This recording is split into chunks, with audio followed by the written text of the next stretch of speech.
Gentlemen, ladies and gentlemen, what? Ladies and gentlemen, what? Have you seen a girl so fine? Have you seen a girl so fine? Have you seen a girl so fine? Bonsoir, my darlings.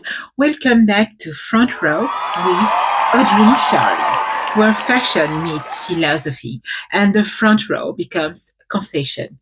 Every week, we've been decoding the theater of style, the people, the houses, the chaos pretending to be order. Tonight, we unravel a rivalry that stitches the very DNA of modern fashion, couture versus culture, the duel between French legacy and American attitude. Because fashion isn't only about fabric, it's about the forces behind it. Discipline and defiance, precision and possibility. So, adjust your posture, my love. Sip something with bubbles. And remember, you are not merely listening, my love. You are front row. Fashion, my loves, is the only mirror that never lies. It merely changes the lighting until honesty looks like aspiration. It flatters power while pretending to celebrate individuality.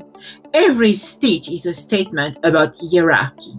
Every label a translation of privilege. Fashion doesn't ask who you are. It sells you a more acceptable version of yourself. Walk into any Parisian boutique, for example, and you will understand. The mirrors aren't there for reflection. They are there for seduction. The light is soft, the scent curated, the music tuned to the rhythm of confidence. Fashion doesn't sell clothes. It sells permission. Permission to belong. And then there is the new mirror, the fun screen. The modern runway of algorithms, angles, and approval. Culture has digitized desire. The atelier is now an app. The front row lives inside a scroll. Couture and culture are still dancing partners. One rehearsed, one improvised. The old world still believes elegance is inherited. The new world, my love, insists it can be learned. Between them stretches a shimmering tension. Exclusivity versus expression. Lineage versus innovation. Yet, they need each other, there is no denying. Couture borrows youth. Culture borrows credibility. Without one, the other loses rhythm. Together, they make the illusion believable, that beauty can be controlled and spontaneous. Because fashion has never been about truth, darling. Never. It's about theater.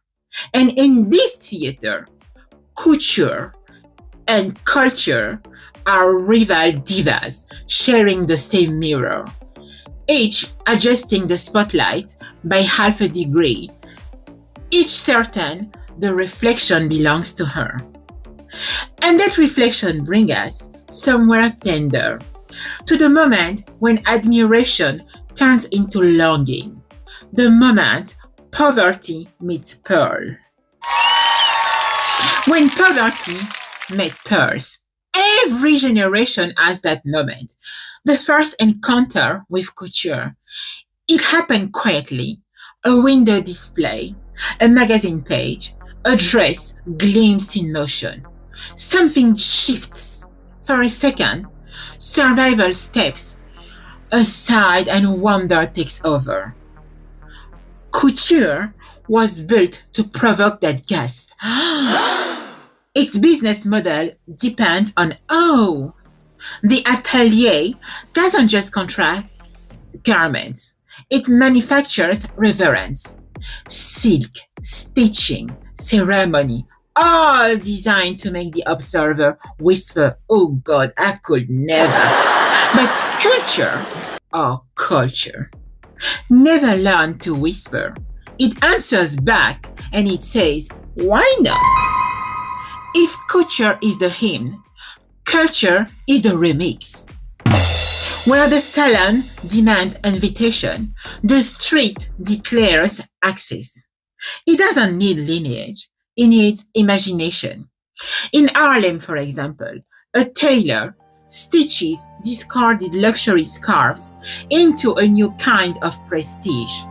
In Los Angeles, a designer screen prints rebellion onto thrifted cotton. The ingredients are the same, darling: craft, color, desire. But the recipe belongs to whoever dares to cook. Couture curates, culture creates. Couture protects its archives. Culture raids them, reinterprets them, samples them until the original blushes from recognition. And there comes the delicious irony. The same maison that once scolded the imitators now invite them to collaborate. The pearl and the pavement sharing profits. The hierarchy turned handshake. Fashion's most enduring secret is that imitation founds innovation. Every rebellion becomes a reference. Every outsider becomes inspiration. The street feed the salons, and the salons pretend they weren't angry. And speaking of anger, no one consumes influence quite like America, which takes us naturally from Parisian perfection to the pulse of New York City. Imagine the contrast. Paris at dawn, atelier windows glowing softly, seamstresses bent over silk, coffee cooling beside pins. Now cut to New York at midnight. Disco light, sweat, glitter, ambition, and a designer named Halston carving silhouettes out of rhythm instead of turned paper. Halston didn't sculpt. He draped. He freed movement. His women didn't pose. They existed. They walked, danced, smoked, ruled. He was the spirit of culture. Democracy in motion. No lineage required. Just conviction. Meanwhile, across the ocean, Couture held its ground like an empire. Dior was still sculpting goddesses. Balenciaga still building silence. Chanel, that eternal rebel, now institutionalized. France grounded heritage. Halston exported liberation. One preserved formality, the other sold freedom in Jersey. And between them rose a question that still divides fashion today. Is elegance taught or chosen? Halston believed glamour could be democratic. Paris believed it must be earned, and somewhere between his cigarette smoke and those silk gloves, the industry changed forever.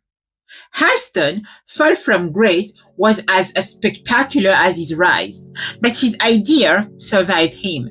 Style as accessibility, sophistication without ceremony. He Americanized aspiration.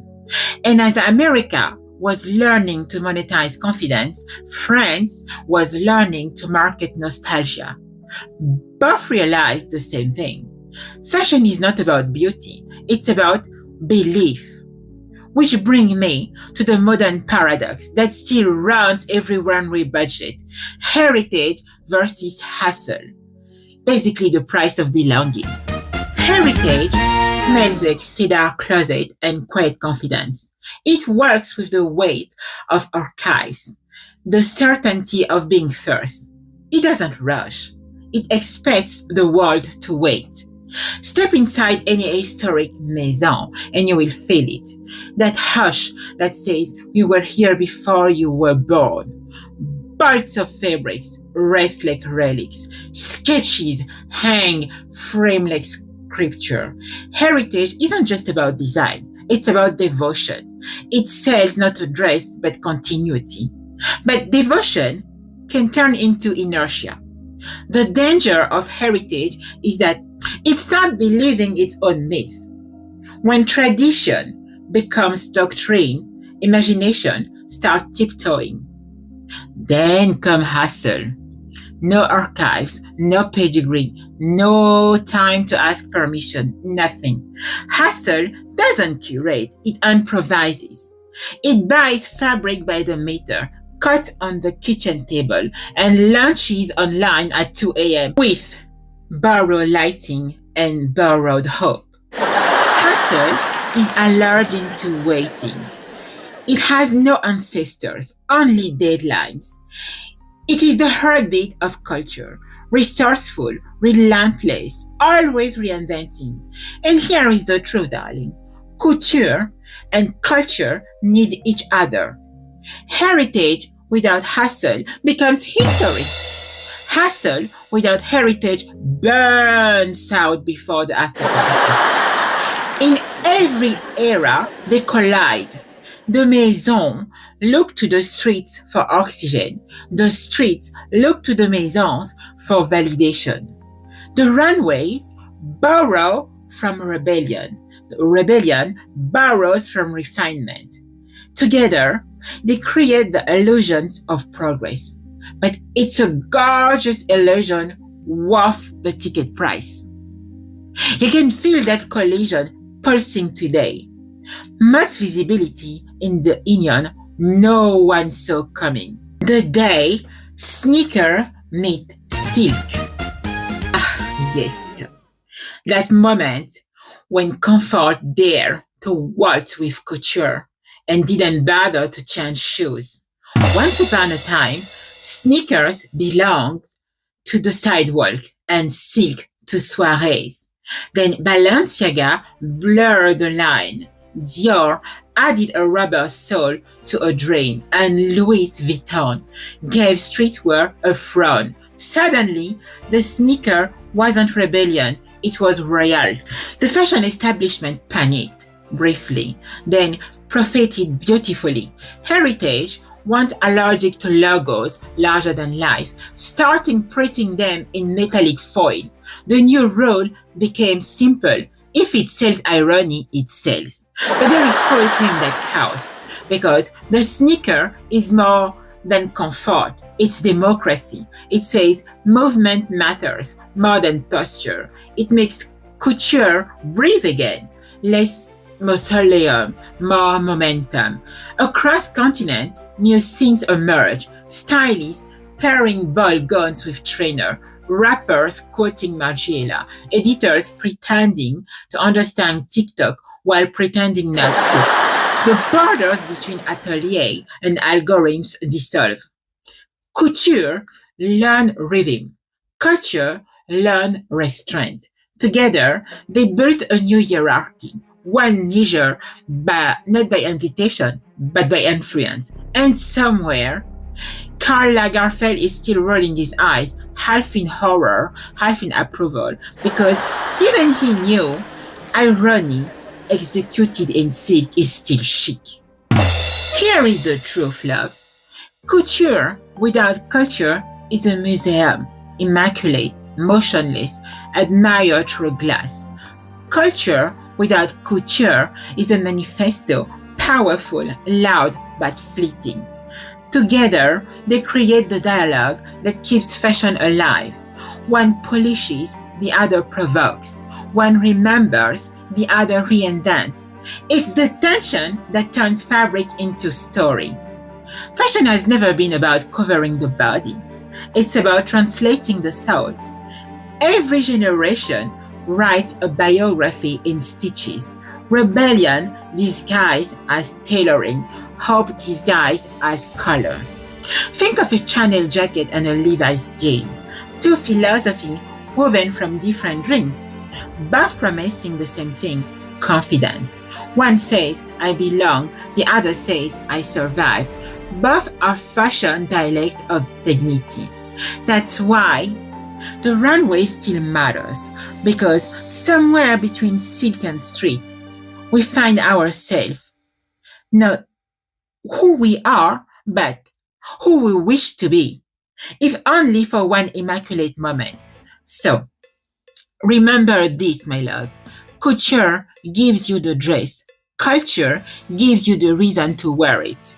And when you can hold both grace and grit, heritage and hustle, silk and sneakers, you are not in fashion, darling. You are the fashion moment. Everyone else is trying to decode. This was Front Row with Audrey Charlyes. Until next time, stay witty, stay wild, and always stay front row. Ladies and gentlemen, what? Have you seen a girl so fine? Have you seen a girl so fine? Have you seen a girl so fine? So fine, so fine.